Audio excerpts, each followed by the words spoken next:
अब हम लाओसे को सूत्र को समझने की कोशिश करें। जो कर्म करता है वह बिगाड़ देता है, और जो पकड़ता है उसकी पकड़ से चीज फिसल जाती। ये बड़ी गहन बातें हैं, और ऐसे ही अगर ऊपर ऊपर से सुनी तो तुम्हारे समझ में ना आएगी, तब ये पहेली जैसी लगेगी। ये बिल्कुल सीधी साफ है, पहेली कुछ भी नहीं। अगर तुम समझने को बुद्धि से मत जोड़ो तो ये बिल्कुल आसान है, ये सीधे सीधे सूत्र है। अगर बुद्धि से जोड़ो तो कठिनाई बढ़ जाती है। कोई भी चीज को बुद्धि से जोड़ो वो पहेली हो जाती। उसका कारण क्योंकि बुद्धि एक आयामी है, वो एक दिशा में देखती है। अगर वो दक्षिण में देखती है तो दक्षिण की तरफ देखती है। तुमने सुना होगा शिकारियों से कि जंगल में खतरनाक जानवर होता है गैंडा। वो अगर किसी पे हमला करे तो उससे डरने की कोई जरूरत नहीं, जरा सा जिस तरफ वो आ रहा है उससे हट के खड़े हो जाना जरूरी, क्योंकि वो एक आयामी, वो सीधे ही चला जाता है। अगर तुम उसके रास्ते पे न पड़े तो वो देख ही नहीं सकता, उसकी गर्दन नहीं मुड़ती।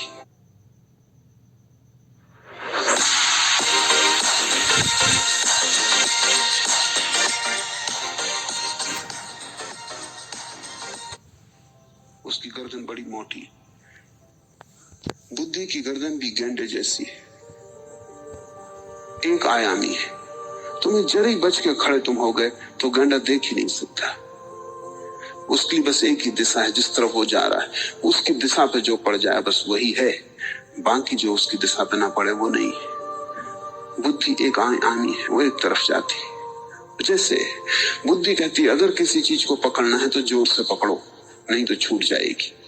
बात साफ है कि अगर किसी चीज को पकड़ना है तो जोर से पकड़ो, नहीं तो छूट जाएगी। ये एक आयाम हुआ।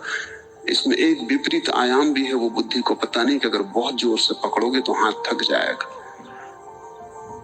जितने जोर से पकड़ोगे उतने जल्दी थक जाएगा, और जब हाथ थक जाएगा तब छोड़े बिना कोई रास्ता न रह जाएगा, तब तुम्हें छोड़ना ही पड़ेगा। तो लाओसे बुद्धि से बिल्कुल भिन्न आयाम की बात कर रहा है। वो कह रहा है अगर बहुत जोर से पकड़ा तो छोड़ना पड़ेगा, क्योंकि पकड़ की एक सीमा है। तुम कभी गौर करो, मुट्ठी बांधो जोर से और बांधते चले जाओ, बांधते चले जाओ, जितनी तुम में ताकत हो पूरी लगा दो। तब तुम एक अनूठा अनुभव करोगे। जब सब ताकत चुक जाएगी तुम पाओगे तुम्हारे बिना कुछ किए मुट्ठी खुल रही। तुम खोल नहीं रहे, क्योंकि अब तो खोलने की भी ताकत नहीं है, वो भी तुमने बांधने में लगा दी थी। कभी करके प्रयोग देखो कि बांधते जाओ मुट्ठी को, बांधते जाओ, सारी ताकत लगा दो मुट्ठी पर, और जरा भी खुलने का उपाय मत दो। थोड़े ही क्षणों में तुम थक जाओगे और तुम पाओगे शिथिल होती जा रही मुट्ठी, उंगलियां अपने आप खुल गई, अब तुम्हारा कोई बस नहीं। लाओसे कहता है जो पकड़ता है उसकी पकड़ से चीज फिसल जाती। यही तुम्हारी जिंदगी में 24 घंटे हो रहा है, लेकिन वो बुद्धि का गेंडा तुम्हें सुनने नहीं देता, क्योंकि उसके मार्ग पे ये चीजें पड़ती नहीं। उसका तर्क सीधा साफ है कि जो पकड़ना है जोर से पकड़ो, नहीं छूट जाएगा। अगर कोई चीज छूट जाती तो बुद्धि कहती देखो पहले कहा था, जोर से पकड़ो नहीं तो छूट जाएगी। अगर कोई चीज बिगड़ जाती तो बुद्धि कहती पहले कहा था, ठीक से करते कभी न बिगड़ती। और लाओस से कहता है तुम्हें ख्याल ही नहीं है कि चीजें अपने आप हो रही, तुम्हारे करने से क्या हो रहा है। तुम करने से बिगाड़ ही सकते हो, और तुमने अगर ज्यादा करने की कोशिश की तो ज्यादा बिगाड़ दोगे। इसलिए कर्मठ लोगों से ज्यादा उपद्रवी लोग कहीं भी नहीं होते। उनसे तो आलसी भी बेहतर, कम से कम किसी का कुछ बिगाड़ते तुम्हें। कर्मठ आदमी तो सुबह से झंडा लेकर निकलता है, उसको सुधार करना, संसार बदलना।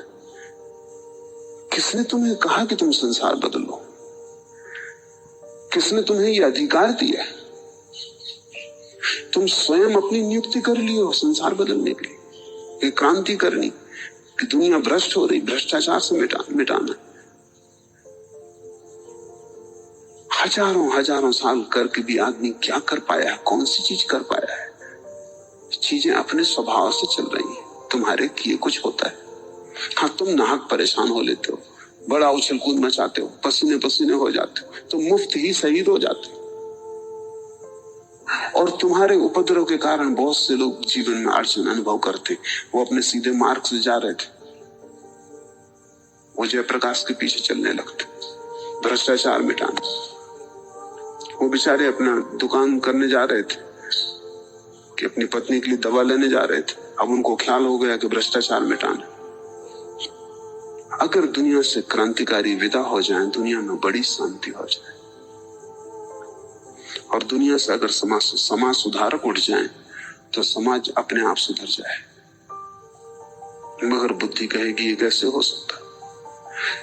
इतना सुधार करके सुधार नहीं हो रहा है और आप उल्टी बात समझा रहे हो। जब इतना सुधार करके सुधार नहीं हो रहा तो बिना किए कैसे होगा? तुम्हारी हालत वैसी है जैसे छोटा बच्चा एक पौधा लगा देता है, बार बार निकाल के देखता है बीज को कि अभी तक अंकुर आया कि नहीं, फिर घड़ी भर बाद पहुंच जाता है। अगर किसी तरह अंकुर निकल भी आया, जो कि पहले तो मुश्किल ही है, क्योंकि जब बार बार तुम बीज निकाल के देखोगे अंकुर निकलेगा कैसे? कुछ तो मौका दो उसको अपने आप होने का, वो तो मौके नहीं दे रहे। और बच्चा तो जल्दबाजी में होता है, सभी जल्दबाजी में जो है बच्चे बचकाने। अगर किसी तरह अंकुर निकल आया, बच्चा भूल चूक गया, कहीं छुट्टी पे चला गया, कुछ हो गया, और किसी तरह अंकुर निकल आया बच्चे के बावजूद, बच्चा रहता तब तो निकलना मुश्किल ही था, तो अब बच्चा जल्दी में उसको खींच के बड़ा करना चाहता है कि जल्दी से खींच के बड़ा कर दे, जैसे कोई पौधे में स्प्रिंग लगा हो कि तुम उसे खींच लो वो बड़ा हो जाए, या जैसे कि पौधा कोई इलास्टिक का धागा हो कि तुम खींच लो वो बड़ा हो जाए। बच्चा खींचतान में उसको तोड़ डालेगा, रोएगा, चिल्लाएगा कि मैं कुछ बुरा तो कर नहीं रहा था, इसको सिर्फ बड़ा करने की कोशिश कर रहा था कि जल्दी हो जाए, फूल लग जाए। पौधा अपने से बढ़ता है, नदियां अपने से बहती हैं, तुम्हें कोई धक्का देने की जरूरत थोड़ी। बच्चे अपने से बड़े होते हैं, तुम्हें बड़े करने की जरूरत थोड़ी है। जीवन अपने से चलता है, तुम नहीं थे तब भी चल रहा था, तुम नहीं रहोगे तब भी चलता रहेगा। क्रांतिकारी मुफ्त ही बीच में शोरगुल मचा के ये एहसास कर लेता अपने भीतर कि मेरे बिना सारी दुनिया नरक में चली जाएगी। कोई कहीं नहीं जा रहा है, क्रांतिकारी आते हैं और चले जाते हैं, संसार अपने ढंग से चलता रहता है। बुराई को कोई कभी मिटा नहीं पाया, क्योंकि बुराई भलाई का आनुषंगिक अंग है। रावण को कोई कभी मिटा नहीं पाया, क्योंकि रामलीला ही मिट जाए। Good morning, students. Like every year, this year also comes with a lot of excitement and challenges. Ravan के साथ चलती है। ज्ञानी देखता है इस सत्य को कि चीजें अपने से होती हैं। कबीर ने कहा अन्न किए सब होए। तुम करने की व्यर्थ झंझावात में मत पड़ जाओ। और जो सत्य है बाहर के संबंध में, वही सत्य भीतर के संबंध में भी। लोग मेरे पास आते हैं, वो कहते हैं काम वासना को कैसे विजय करें, क्या करें, ब्रह्मचर्य को कैसे लाएं। मैं उनसे पूछता हूं काम वासना को तुम लाए थे? हम तो नहीं लाए। जिसको तुम नहीं लाए उसको तुम मिटा कैसे सकोगे? जिसने आते वक्त तुम्हारी आज्ञा नहीं मांगी, जिसका प्रारंभ तुम्हारे हाथ में नहीं है, उसका अंत तुम्हारे हाथ में कैसे हो सकेगा? कहां से काम वासना आई है? कहते हैं हमें कुछ पता नहीं। किसने तुम्हें दी है? कहते हैं आप भी कैसी बातें पूछते है। प्रकृति से आई है, प्रकृति ही वापस लेगी। जहां से चीजें आती हैं वही वापस जाती, जिसके किए आती हैं उसके किए वापस लौट जाती। तुम क्यों बीच में व्यर्थ ही अपने को खड़ा कर लेते हो? क्रोध मिटाना है, लोग पूछते तुम लाए थे, कब खरीद लाए? खरीदा होता वापस भी कर देते, बनाया होता मिटा देते। तुम्हारे हाथ से हुआ होता, तुम्हारे हाथ से अनहुआ हो जाता। तुम सीधी सी बात क्यों नहीं देखते? तुम क्यों व्यर्थी दाल भात में मूसर चंद? चीजें सीधी चल रही, तुम उसमें बीच में क्यों आते हो? क्रोध है, किसी के हटाए कभी नहीं हटा। और जब मैं तुमसे कहता हूं तो तुम निराश मत हो जाए। कोई कभी क्रोध को नहीं हटा पाया, कोई कभी काम वासना को नहीं हटा पाया। लेकिन जिस दिन तुम ये स्वीकार कर लेते हो और मूसर चंद होना बंद कर देते हो, अचानक तुम पाते हो कि बहुत सी चीजें हटनी शुरू हो गई। प्रकृति सब अपने से ही करती रहती है। जिस दिन तुम इतने शांत हो जाते हो और ये समझ लेते हो कि मेरा होना, मेरा करना किसी भी मूल्य का नहीं, उसी दिन तुम्हारा अहंकार मिट जाता। उसी दिन तुम कहां रहे? जिस दिन तुमने इस सत्य को समझ लिया कि सब हो रहा है, मेरा कुछ करने का सवाल ही नहीं, मैं खुद भी अपने को नहीं बनाया हूं। अचानक तुमने पाया है कि तुम हो। जन्म हुआ, अचानक एक दिन पाओगे कि विदा हो गए। अचानक दिन पाओगे कि सब ठाट पड़ा रह जाएगा, जब बांध चलेगा बन जाएगा। न तो आते वक्त तुमसे कोई पूछता है, न जाते वक्त तुमसे कोई पूछता है। तो तुम इतनी छोटी सी बात क्यों नहीं समझ लेते हो कि कर्तापन मेरे हाथ में नहीं है? और यही परम धर्म है, जिसको समझ में आ गया कि कर्तापन मेरे हाथ में नहीं। इसी परम धर्म को लाने के लिए कई प्रयोग किए गए हैं। भाग्य का सिद्धांत सिर्फ एक प्रयोग है इसी को लाने के लिए कि सब भाग्य से हो रहा। कृष्ण ने अर्जुन से यही गीता में कहा कि तू सब कर्म परमात्मा पे छोड़ दे, वो जो करवाए तू कर, तू अपने को बीच में मत ला। कृष्ण की पूरी शिक्षा यही है कि तू मूसर चंद मत बन। उसने मार रखा है इन लोगों को पहले से ही, जो आज इस युद्ध में आके खड़े हुए। इनकी मरने की घड़ी आ गई। उसका खेल तू बीच में मत आ। तू ज्यादा से ज्यादा निमित्त है। वो तेरे कंधे पे रख के धनुष को चला रहा है, उसको चलाने दे। कंधा भी तेरा कहां है? वो भी उसी का बनाया हुआ है। और तू भी तेरा कहां है? वो भी उसी का है। इस तरफ जो खड़े हैं युद्ध के मैदान में, वे भी उसी के हैं। उस तरफ जो खड़े हैं वे भी उसी के हैं। कथा भी उसी की लिखी है, खेल भी उसी का है, मंच भी उसी का है, नाटक के पात्र सब उसी के हैं। और उसने ही इस तरफ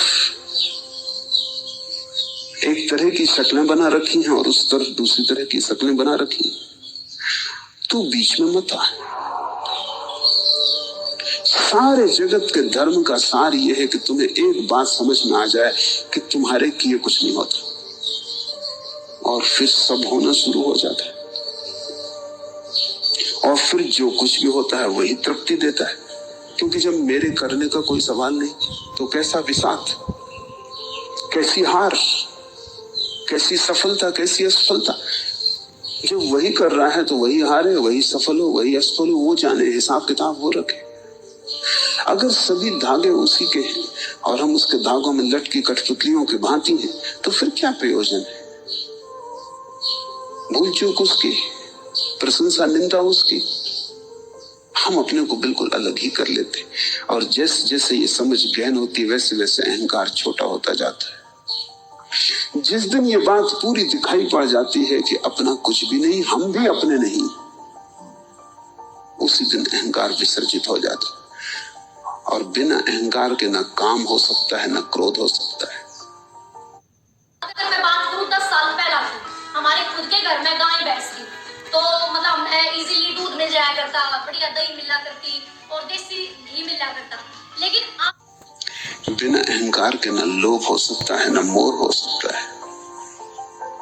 बिना अहंकार के न गृहस्थी है, न साधुता है। बिना अहंकार के न बुरा है, न भला है। विभाजन का मूल आधार ही टूट गया, और तब तुम्हारे लिए कुछ भी नहीं बचा। तब तुम साक्षी ही रह गए, और और ये साक्षी होना ही परम मंजिल है। कर्ता होना भ्रांति है, साक्षी होना ज्ञान है। बाहर या भीतर, समाज में या व्यक्ति में, दूसरे में या अपने में, तुम ज्यादा से ज्यादा साक्षी हो।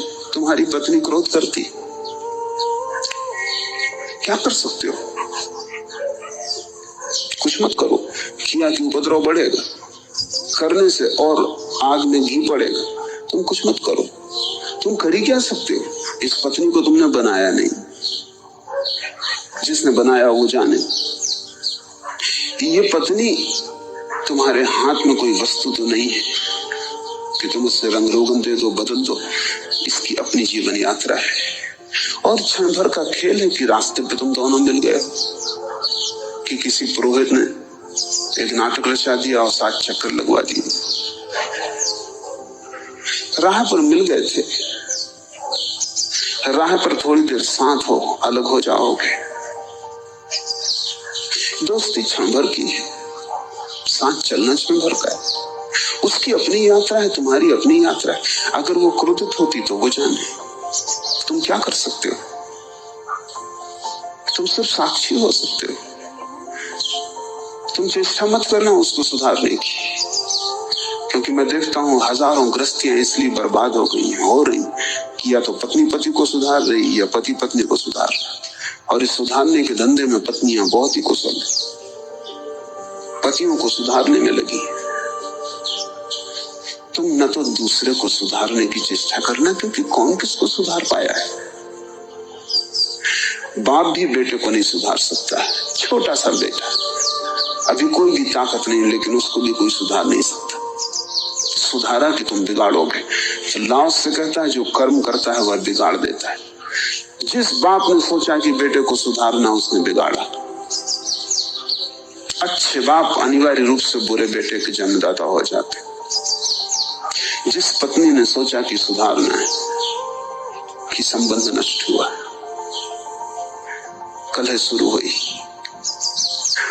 जिस समाज ने सोचा कि सुधारना है, ये करना है, वो करना है, जिस समाज में भी सुधारक और क्रांतिकारी पैदा हो गए, वो समाज बर्बाद हो गया।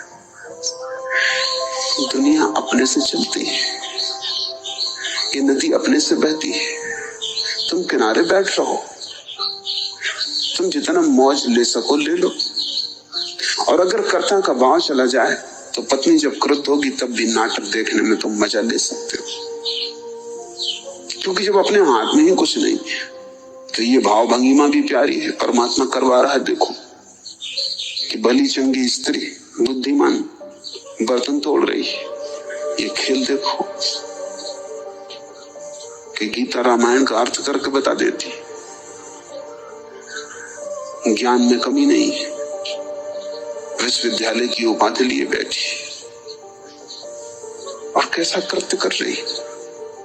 जब ऐसा हो, ऊपर देख कर उसको धन्यवाद देना कि खूब मदारी है तू भी, भले चंगे लोगों से क्या क्या करवा लेती। जब पति शराब पी के घर आ जाए, ऊधम करने लगे, तब पत्नी को कहना चाहिए कि ऐसा बुद्धिमान आदमी है जिसको कोई नहीं चला सकता, जिसको कोई धोखा नहीं दे सकता, वो खुद को अपने को धोखा देता है। ऊपर देख के परमात्मा को धन्यवाद देना कि खूब खेल दिखाया। जरूर तेरा कोई राज होगा, और हम क्या कर सकते हैं। तूने ही बुलाई है,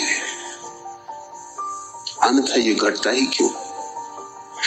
जैसे जैसे समझ बढ़ती है वैसे वैसे लगता है वही एक करता है, और तब सब अहंकार लीन हो जाते। और इस अहंकार लीनता का ही ये सारा उपाय अलग अलग दिशाओं से। ज्ञानी बस एक ही चेष्टा कर रहे हैं कि तुम्हारा अहंकार कैसे गल जाए, तुम कैसे मिट जाओ। तब फिर सब स्वीकार है, बाहर भी भीतर भी। ऐसा भी नहीं कि तुम बाहर ही स्वीकार करोगे। यही तो लाओसे की कीमिया बड़ी अद्भुत है।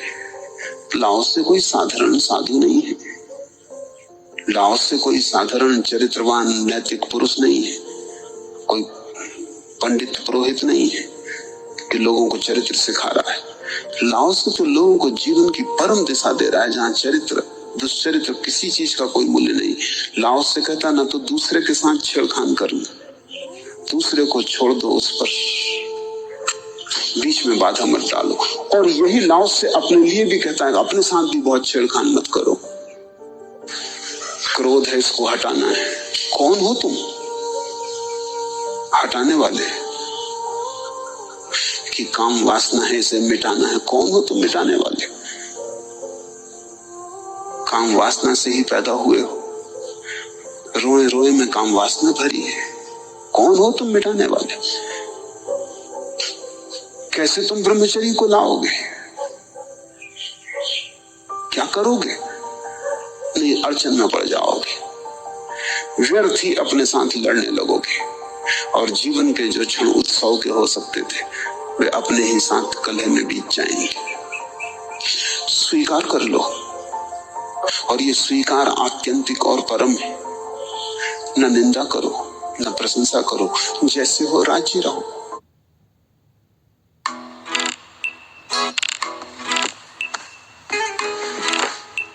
गर्लफ्रेंड को बुके देना है, दिल जितना खास। ओए, इतना न निंदा करो, न प्रशंसा करो, जैसे हो राजी रहो। और दूसरे के लिए भी जैसे हो होने का मौका दो दूसरे को। उससे कहो, तू तेरी यात्रा पर है, जो तुझे ठीक लगे तू कर, जो मुझे ठीक लग रहा है वो मुझसे हो रहा है। और ठीक और गैर ठीक लगने का भी क्या सवाल है? जो हो रहा है वो हो रहा है, जो नहीं हो रहा वो नहीं हो रहा। तब कैसी अशांति होगी? जब जो हो रहा है वो हो रहा है, ऐसा भाव बैठ गया, तथाता आ गई, तो फिर कैसी अशांति, कैसी बेचैनी। और ये भी सब अहंकार का खेल है। अहंकार कहता है कि अच्छे कपड़े पहन के जाओ, अच्छा चरित्र पहन के रहो। अहंकार कहता है तुम इतने बड़े कुल में पैदा हुए और शराब पीते हो।